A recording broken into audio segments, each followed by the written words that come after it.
Sa selebrasyon ng ika-28 anibersaryo ng Police Community Relations Month, todo bigay sa pagbuhos ng atensyong medikal, dental at optikal ang ating bagong talagang Director for Police Community Relations, Police Major General Edgar Alan Omas Ucubo dito sa Barangay 128, Tondo, Manila.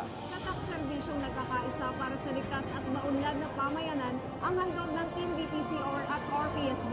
Katuwang ang iba pang ahensya tulad ng DOH, DILG at NCRPO, gayon din sa pribadong sektor at organisasyon tulad ng FFCCCII at Donate Philippines. Nagsama-samang nagkaisa para sa ating mga kababayan. Mahigit 1,000 residente ng Barangay 128 Tondo, Manila ang naging benepisyaryo ng nasabing aktibidad kung saan nagsagawa ng libreng check-up, vital signs screening, blood pressure monitoring at tooth extraction na mahagi rin ng libreng eyeglasses, lugaw, food packs, gamot at vitamins. Hindi lang yan, songs, entertainment at pag-a-assist sa mga residente ang hatid ng mga kadete ng Philippine National Police Academy na isa rin sa ating mga stakeholders.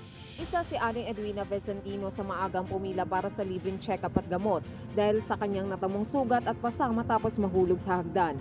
Kumikirot at namamaga pa ang kanyang mata kaya malaking bagay aniya na mabigyan siya ng gamot para rito. Ang ating RPC po ay hindi lang nakalimit ay nakatalaga sa Smoky Mountain.